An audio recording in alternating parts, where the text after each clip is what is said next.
민수기 22장 1절에서 20절입니다.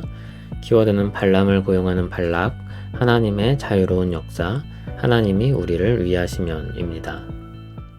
이스라엘 자손이 또 길을 떠나 모압 평지에 진을 쳤으니 요단 건너편 곧 여리고 맞은편이더라.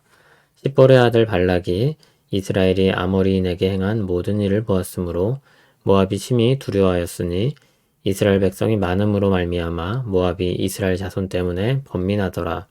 미디안 장로들에게 이르되 이제 이 무리가 소가 밭에 풀을 뜯어먹음 같이 우리 사방에 있는 것을 다 뜯어먹으리로다 하니 그때 십볼의 아들 발락이 모압 왕이었더라.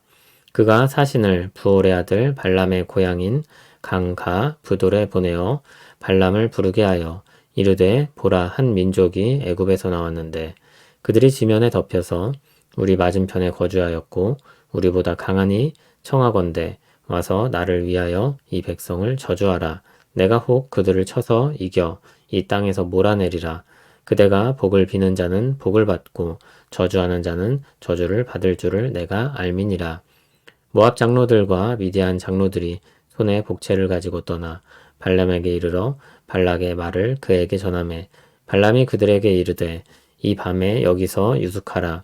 여호와께서 내게 이르시는 대로 너희에게 대답하리라. 모압 귀족들이 발람에게서 유숙하니라. 하나님이 발람에게 임하여 말씀하시되 너와 함께 있는 이 사람들이 누구냐? 발람이 하나님께 아뢰되 모압 왕 십볼의 아들 발락이 내게 보낸 자들이니이다 이르기를 보라 애굽에서 나온 민족이 지면에 덮였으니 이제 와서 나를 위하여 그들을 저주하라. 내가 혹 그들을 쳐서 몰아낼 수 있으리라 하나이다. 하나님이 발람에게 이르시되 너는 그들과 함께 가지도 말고 그 백성을 저주하지도 말라. 그들은 복을 받은 자들이니라.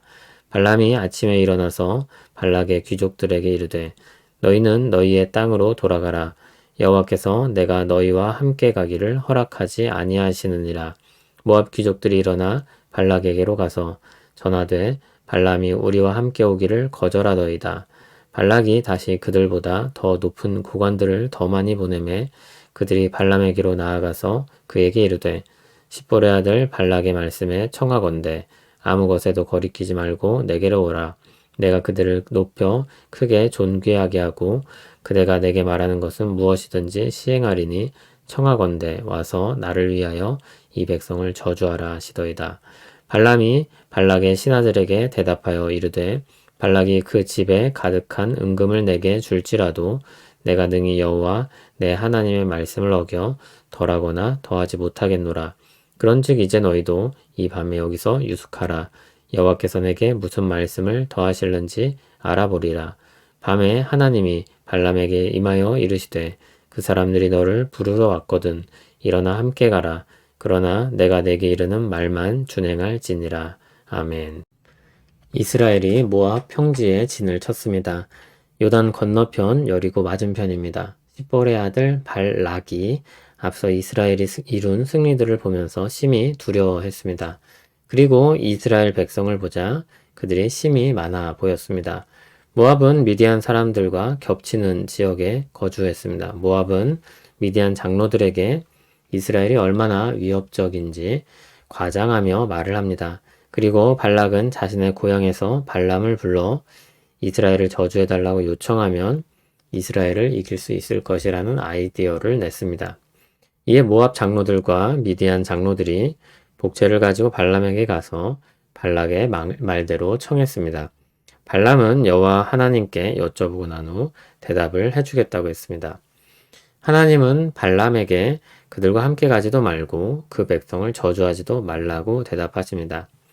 발람은 일어나서 장로들에게 거절의 말을 전합니다. 발락은 장로들로부터 거절의 답을 듣게 됩니다. 그러나 발락은 포기하지 않았습니다. 더 높은 고관들을 더 많이 보냈습니다. 그리고 높은 지위와 백지 수표와 같은 조건을 내걸었습니다. 발람은 말로는 은금으로 자신을 살 수 없다고 하면서도 하룻밤만 더 기다려보라는 의미심장한 말을 남깁니다. 마음이 흔들린 것입니다. 하나님은 발람의 마음이 돌아선 것을 아시고 가기는 가되 하나님이 이르는 말만 하라고 명하셨습니다.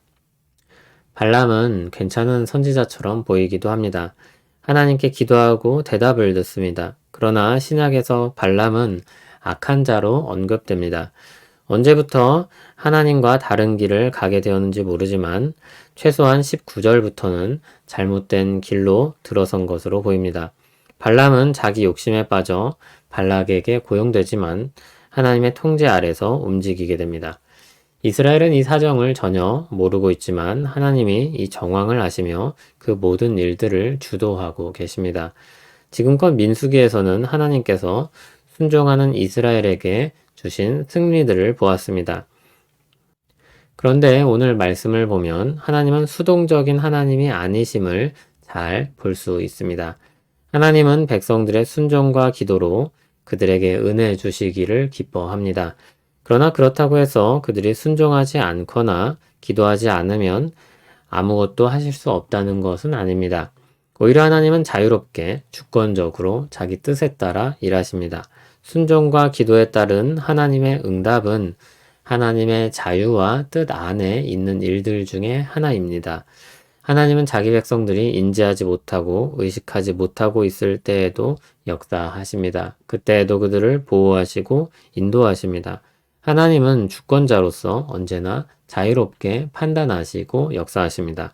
그리고 하나님은 자기 백성에 대해 다음과 같이 말씀하시며 그들에 대한 자신의 뜻을 알리십니다. 하나님이 발람에게 이르시되 너는 그들과 함께 가지도 말고 그 백성을 저주하지도 말라. 그들은 복을 받은 자들이니라. 아멘. 하나님은 하나님이십니다. 우리와 이 세상에 돌아가는 모든 일을 다 아시며 지켜보고 계십니다. 하나님의 통제를 벗어난 것은 아무것도 없습니다. 예수님은 참새 한 마리도 하나님의 허락이 없으면 땅에 떨어지지 않는다고 하셨습니다. 그분이 우리를 위하시고 우리를 사랑하신다면 우리는 얼마나 든든한 마음을 가질 수 있겠습니까? 우리 마음이 닻에 묶인 배처럼 안전하지 않겠습니까? 하나님의 백성의 삶이 하나님의 보호 아래 있음을 기억하길 바랍니다. 힘을 내고 용기를 내어 하나님 백성으로 살아가길 소원합니다. 위대하신 하나님을 찬송합니다. 보지도 못하고 듣지도 못하는 일들까지도 주관하시며 우리를 사랑으로 감싸 안으시는 그 놀라운 은혜를 찬송합니다. 역사의 주인이신 하나님께 우리 인생이 들렸으니 그 사실로 말미암아 평안하고 담대하게 하옵소서. 그 안에서 인내하고 기뻐하게 하옵소서. 예수님 이름으로 기도합니다. 아멘.